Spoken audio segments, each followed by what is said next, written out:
Michael Cremo has agreed to spend some time with us here on Flight 1080.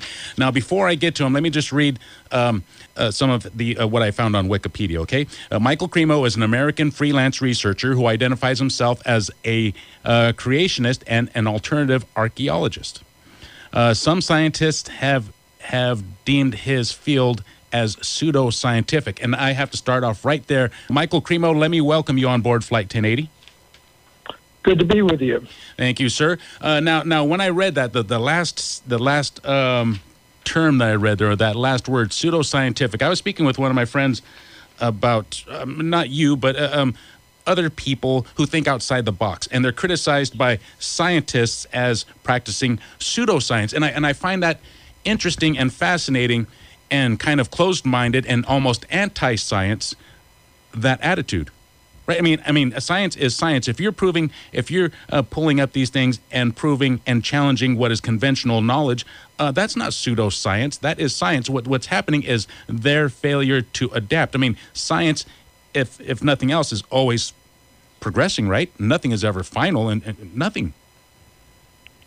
Yeah, you're absolutely right. It's like one of these terms that a certain group in the scientific world likes to label people with, whose opinions and ideas they disagree with.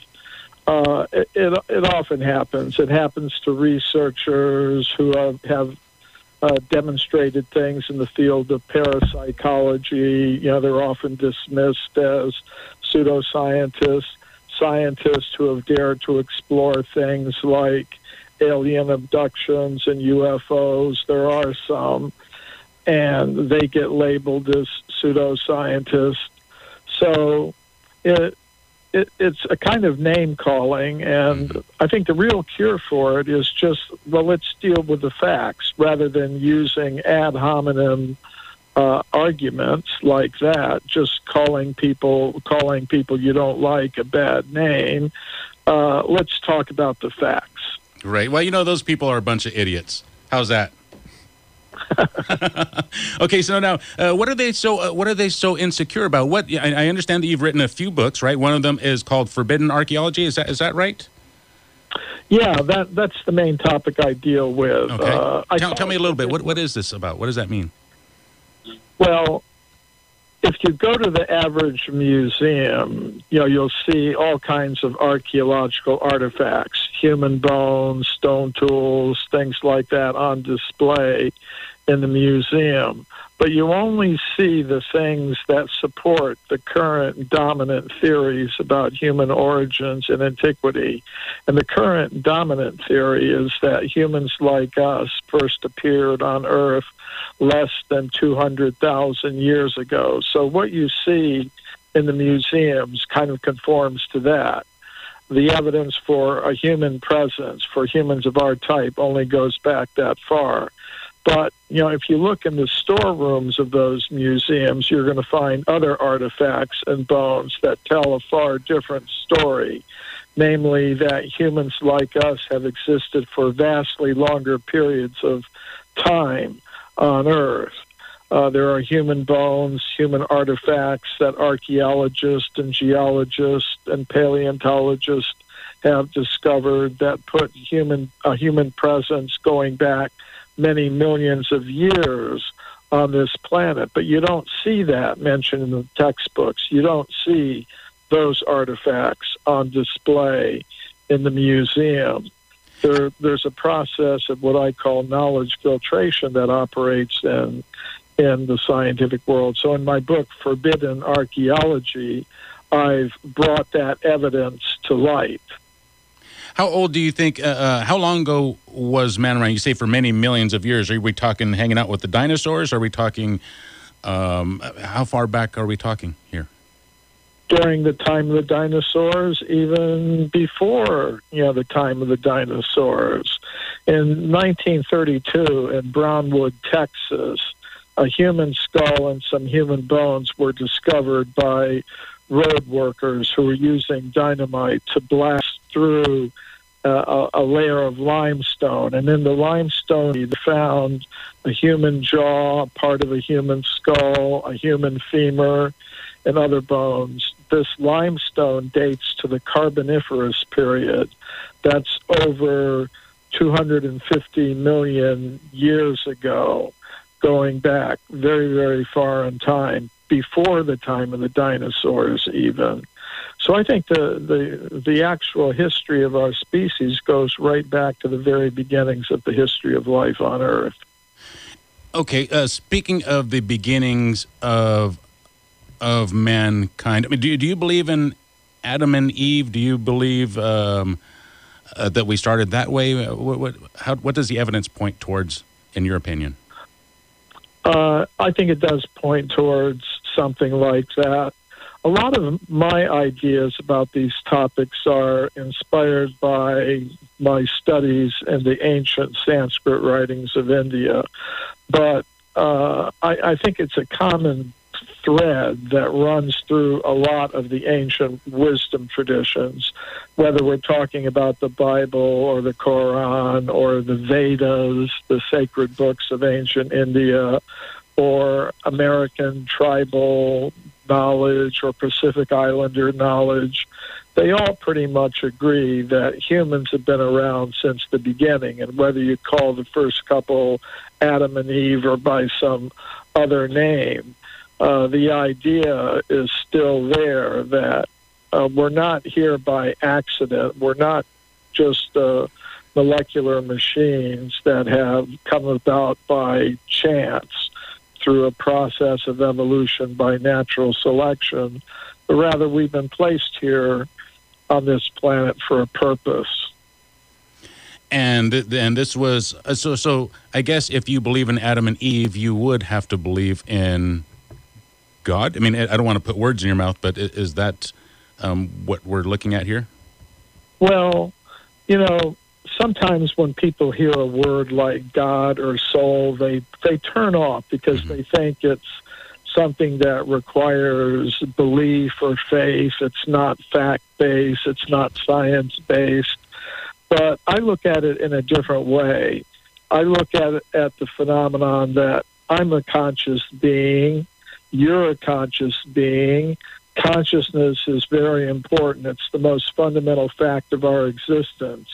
You can't deny that you're a conscious being. I can't deny that I'm a conscious individual, personal being. None of our listeners can deny that. So I think it's normal, it's reasonable to suppose there must also be a source of all individual, personal, conscious beings that's also individual, personal, and conscious. So you can call it God, but to me, it's just a natural fact of existence. We're speaking with Michael Cremo. If you have any questions, give us a call at 831-479-1080. So some of the things that lead you to your conclusions are what you call anomalous artifacts, correct? Absolutely. Now explain what this is. Well, an anomalous artifact is an artifact that doesn't fit the current dominant paradigm or scientific consensus. It's a fact that contradicts what's in the textbooks. So the tendency for scientists is to ignore these things, put them aside, try to explain them away on very flimsy grounds. And some amazing anomalous artifacts were discovered in the state of California. You're in Santa Cruz, I'm here in L.A. Well, in the 1860s and 70s, there was a gold rush in California, and miners came from all over the world to get the gold in the Sierra Nevada mountains at places like Table Mountain near the town of Sonora in the mountains there. And inside these tunnels, they were digging into the sides of mountains. The miners were finding human bones and human artifacts. They were finding obsidian spear points. They were finding stone mortars and pestles. And these came to the attention of Dr. J.D. Whitney, who was the chief geologist of the state of California. And he collected all these artifacts and wrote a scientific study about them. what makes these things so interesting to me is they were found in layers of solid rock 50 million years old. And keep in mind that today, most scientists think that humans capable of making such things didn't come into existence any earlier than about 200,000 years ago. So some of these artifacts from the California gold mines are still in the collection of the Museum of Anthropology at the University of California at Berkeley. But most people would never even suspect they're there. You have to be someone like me who's aware of the history of these things to understand what they really are. 479-1080, 218-5726. So at what age did the finding those artifacts in the ground, at what age does that suggest? Well, if you've got human beings existing at the time those artifacts were made, according to the geology of the place, that would put humans like us present in California 50 million years ago. And, evidence like this continues to be discovered up to the present day, but, scientists often don't recognize it for what it is. A couple of years ago, a human bone was found at Olduvai Gorge in Africa. And it's a very famous place. Many important discoveries have been made there. But, these archaeologists found a bone.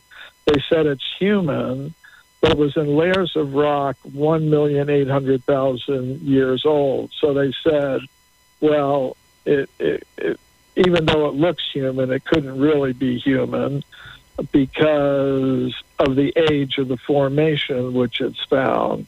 So this is how this, what I call process of knowledge filtration, operates. Scientists can be looking right at evidence for a human presence. They find a bone, they say it looks human, it's not like that of any ape or monkey or ape man, like Australopithecus or one of these other creatures that they think was halfway between human and ape. The bone looks completely human, but because it's found in a layer of rock 1,800,000 years old, they don't accept it as evidence for a human presence. 218-5726, by the way, with your text messages. That's 831-218-5726. Why would they want to cover up evidence like this? I mean, wouldn't that make them famous? Wouldn't that make them famous and rich? Why would they be so hesitant to accept what you present as evidence? Yeah, sometimes scientists do report things like this. I know a geologist, her name is Virginia Steen McIntyre, and she was involved in dating an archaeological site in Mexico at a place called Hueyatlaco, which is near the town of Puebla in central Mexico.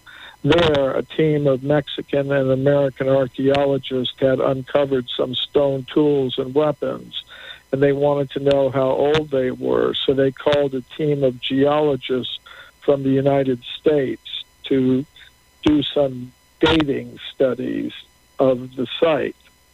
And Virginia Steen McIntyre and her colleagues used 4 scientific methods to date the site. They got an age of 250,000 years. And, the archaeologists just refused to accept it. I mean, they could have said, wow, this is really fantastic. We'll have our name up in lights. But they wouldn't accept it. And when Virginia Steen McIntyre persisted and independently published the age for the site, she found her career was practically finished. She was labeled as a troublemaker, a maverick, a renegade, a publicity seeker. She lost a teaching position that she held. So why is this? Well, in one sense, it's just human nature. Scientists are very much in love with the theories that they create. And if they hear something that contradicts a theory that they very much love, they get angry. They, at the person who's telling them something wrong about the theory that they love. But I think there are deeper reasons for it, that have to do with power. There are different kinds of power in the world. Am I still with you? Yes. Oh, yeah, absolutely. My co-host here, Joshua, has a question for you, Michael. Hey, Michael. I was kind of going on and on there. Sorry about that. Oh, no, that's fine. You got me going. That's fine. Hey, Michael, I got a question for you.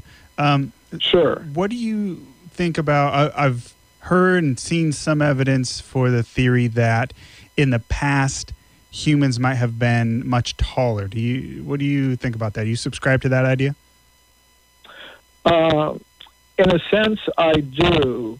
There's information from a lot of the different ancient wisdom traditions that in the past, humans and other living things were bigger than they are today. And even in terms of normal science, most scientists today accept that before 5,000 or 10,000 years ago, most living things were bigger than they are today. The bears were bigger, the wolves were bigger, the deer were bigger, the trees were bigger. In California, we've got the California redwood trees, some of which are thousands of years old. I think they're a holdover from that previous era.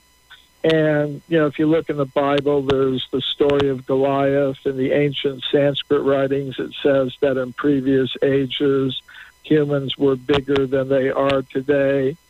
And I think there is some evidence for that. But it's very difficult to verify. And one problem is that on the web, there are lots of photographs of large-sized human bones circulating that are unfortunately Photoshop jobs. They, if you try to track down the bone or the person who is alleged to have found it, you really don't get very far. I think one of the best documented cases came from late in the 19th century from a place called Castelnau in France, where an archaeologist, Dr. Lapouge, at this place called Castelnau, conducted an excavation and uncovered some large-sized human bones. For example, he discovered a human thigh bone or femur. And if an anthropologist has a thigh bone and can measure how long it is, he could tell you how tall the person was that had a thigh bone like that. So the bone in this case indicated the person who had it must have been 11 feet tall. So that's a pretty amazing case. From Pasatiempo to Pebble Beach, Red Hot News Talk, AM 1080 KSCO Santa Cruz.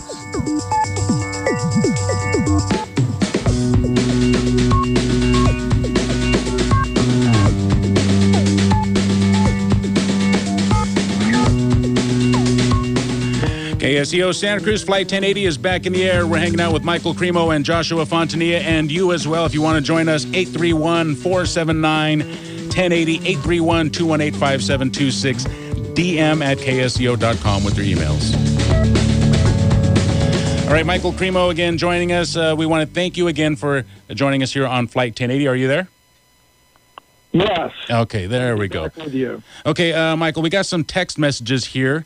Let's get to, first of all, before we get to that, we were talking about people, were we talking about giants? When you say that this evidence suggested people were up to 11 feet tall, are we talking the types of giants that are in the Bible? I think the Bible is one example. There are other ancient wisdom traditions that also say that in previous ages, human beings were larger than they are today. Once I was in Russia, and there was a researcher that told me that in a mosque in Samarkand. They're said to have a skeleton of a human being 24 feet tall. So I wasn't able to go and verify that myself, but yeah, these kind of reports are there, and they also come from scientific sources. I mentioned the case of the French archaeologist from the late 19th century, Dr. Lapouge. Yeah, Michael, how do you spell that? If someone wanted to look that up, Dr. Lapouge, do you know how to spell his last name? Lapouge. And the site is called Castelnau in France. Castelnaw.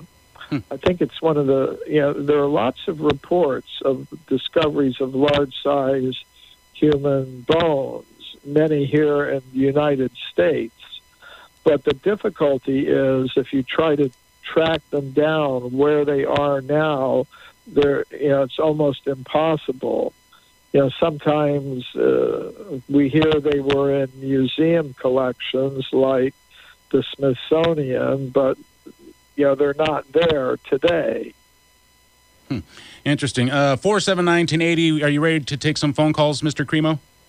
Sure. All right. Let's head out to Deer Creek. Gordy is up first. Thank you for your call, Gordy. You're in the air.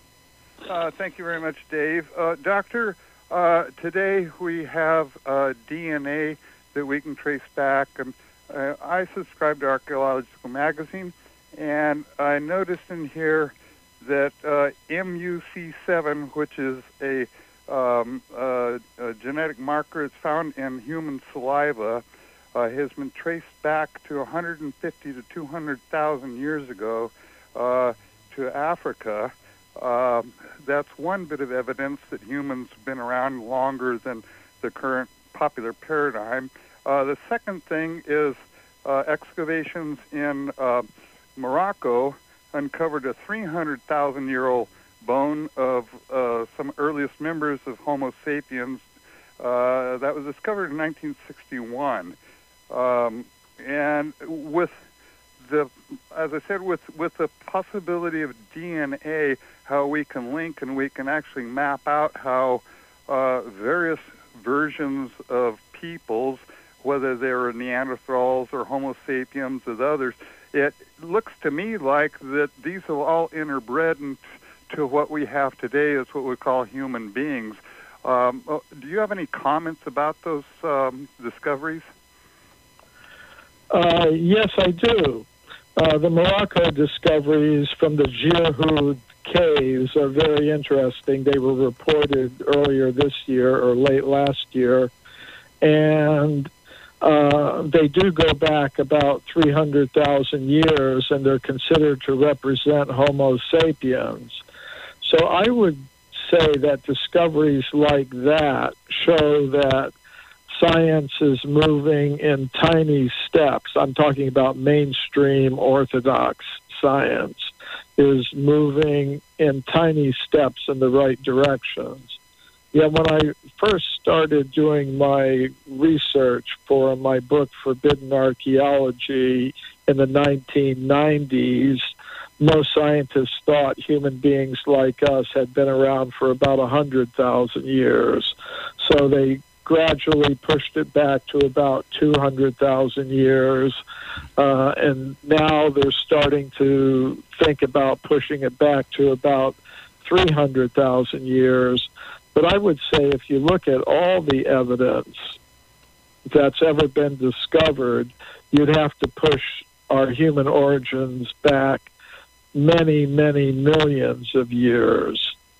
Yes, there was also a discovery in Ethiopia recently that looks like it's 450,000 years that we have the skull fragments that came out of there. I don't have the complete articles on that, but I agree with you that, in fact, here's my thesis, that human origins occurred at the same time other life forms occurred on this earth.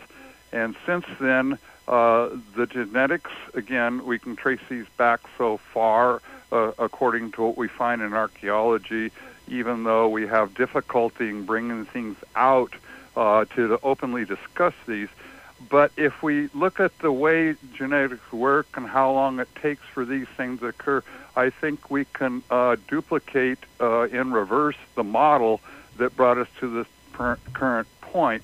And by doing that, by reversing, the so-called look at the genetics, that we would determine that at one point in time, several millions of years ago, was the beginning of man. And just like every other species on this planet, there's no indication that there was anything new introduced. There were just all of these life forms that appeared about the same time, and then they slowly died off at different times, or they interbred with other forms of life to create what we call another species, but they're not really. That we just integrated those into our current form. Michael, any comments? No, that's going pretty much along the lines that I also accept. I think humans and other forms of life were present on Earth. They came here at about the same time of each other. It'd be many, many, many millions of years ago, and that they persisted in their different lineages. Some of them may have died out, as the caller is suggesting. I speak about these things a bit in my book, Human Devolution, where I propose an alternative to the current Darwinian evolutionary concepts of human origins. So, I think the caller is on the right track. Michael, a couple questions for you. Joshua again here. And you can take them whatever order you want. The Inca stones, what do you think about those? And ancient technology, like, evidence for, like, electricity or flying machines in, like ancient Egypt or, ancient times? As far as the Inca stones, those are round stones that come from Peru. They were discovered by a Dr. Cabrera in the mid-20th century, in the 1960s, somewhere around that time. And the interesting feature is they have engravings on them, and some of the engravings show human beings and dinosaurs. So that's kind of interesting. And one of the problems, however, you could take them in one sense as evidence that humans existed during the time of the dinosaurs, which would be about, starting around 65 million years ago, because that's when the dinosaurs went extinct. So you could take them as evidence for humans coexisting with dinosaurs. Now, one of the difficulties is that Dr. Cabrera never revealed the exact place where these things come from, so it hasn't really been possible to independently verify, okay, these things are present in geological formations that date back to the time of the dinosaurs. In principle, I'm prepared to accept them, but I think some further research needs to be done to show the exact locations where these objects come from. As far as evidence of advanced technology in ancient times is concerned, as I mentioned a little bit earlier in the show, a lot of my ideas about these things are inspired by my studies in the ancient Sanskrit writings of India, which speak about flying machines, spacecraft, robotics, and things like that, going back many millions of years. So it's kind of interesting that you have accounts of such things in, the writings of an ancient civilization. They also described weapons resembling modern nuclear weapons. They were called brahmastras. And I find it interesting that Robert Oppenheimer, who was the physicist in charge of the American program to develop the Manhattan Project. He was present when the first atomic bomb was tested at Alamogordo in New Mexico in 1945. And, in addition to being a great physicist, he was also a student of the ancient Sanskrit writings of India. So he was asked, what was it like to be, present, when this atomic bomb was first tested? And he began to recite passages from the Bhagavad Gita, which is one of the ancient Indian texts, about how God had manifested in a form as brilliant as thousands of suns gathered together in one place, and that this form, this universal form, was destroying everything in existence. So he felt that he had kind of tapped into that destructive power that's there in the universe. And Michael, what kind of evidence is there to support ancient technologies? I mean, what is out there that would suggest electricity usage or anything else like that? What types of evidence exist? Well, you have different categories of evidence.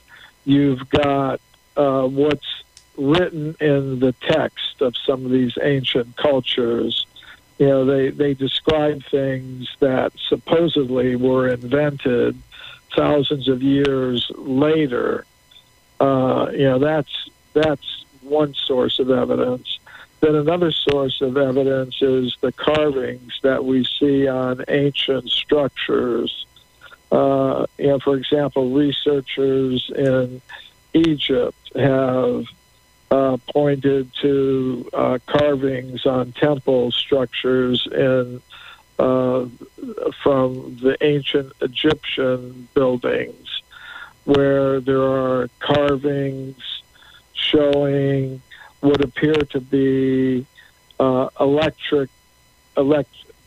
electricity generating objects. Mm-hmm. I've seen those. They look like light bulbs. Yeah, absolutely. So that's giant light bulbs. Category. And then you get some indications of advanced astronomical knowledge and the ability to make machines that would compute astronomical positions, like the Antikythera mechanism, which was found in the Mediterranean Sea in a Greek shipwreck. And then, so there are different categories of evidence. Now, the technology itself doesn't survive very long.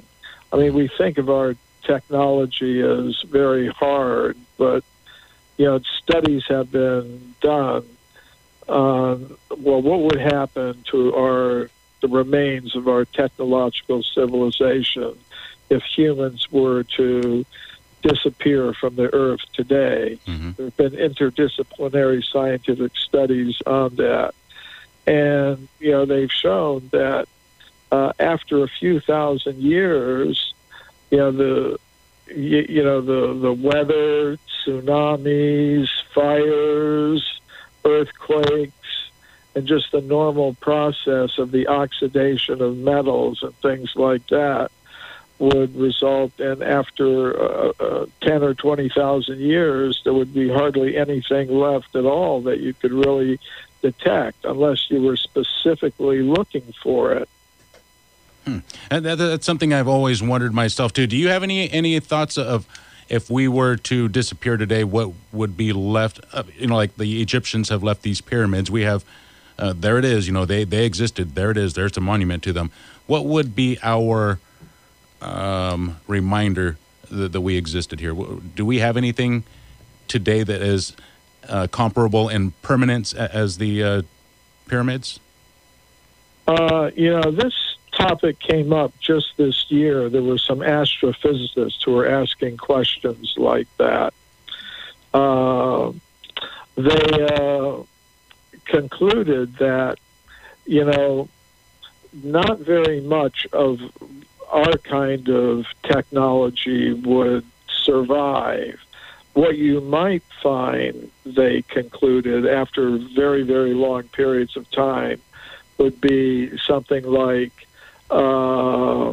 radioactive isotopes. If, God forbid, there's a nuclear war that's responsible for our disappearance on Earth, the radioactive isotopes would persist for a long time, and for thousands and even millions of years. Some of these radioactive isotopes that are produced during a nuclear explosion would last for a very long time, and anybody that detected them would be able to tell that they're not natural. They would only occur as a result of some technological activity like the explosion of a bomb or the destruction of a nuclear power plant. So that's one thing. Also, in our modern technology, we produce a lot of artificial chemicals that persist for long periods of time. So, but as far as the structures and the cars and the artifacts themselves, they wouldn't really survive. So that may be why the Egyptians made their monuments of stone rather than concrete and glass. And how advanced do you think their technology was? I mean, do you think that it was, how advanced do you think it was? Pretty advanced. It would be pretty hard. Computers, bicycles? I mean... well, like I was saying, a lot of my ideas come from the descriptions of these things that I find in the ancient Sanskrit writings, which, for example, describe spacecraft. They were called vimanas, and some of them, according to the descriptions, were used in warfare. There was a description in the Bhagavat Purana of a spaceship that attacked a city on Earth. The name of the city is Dwarka, and there's a city of that name even today on the coast of India, on the Arabian Sea in northwestern India.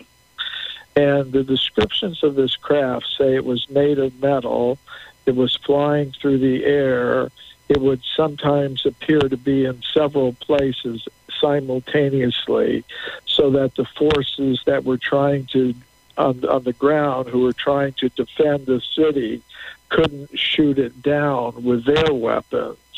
And their weapons, the way they're described, they resemble anti-missile missiles, sort of. So this craft had the ability to appear several places at once. And in modern military technology, there's a similar thing.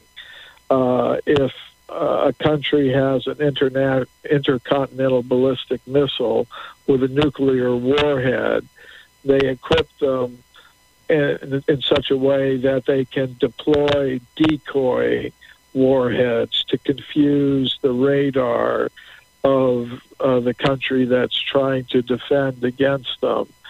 So, it's pretty amazing that you find descriptions of these things that are just coming into use in our modern militaries. We find descriptions of similar things in these very, very ancient writings among people who were supposedly uncivilized. We're speaking with Michael Cremo, and again, we only got about 2 more minutes, Michael, so let's let our audience know how they can find out more about your books or more about these topics in general, but let's promote your books. Let's find out how we can get a hold of those. Okay, they're pretty widely available, but if people want to come to my personal website, mcremo.com, mcremo.com, they can find information about me and my work, and there's information about how to order my books and Actually, we have a special promotion. My latest book is called My Science, My Religion.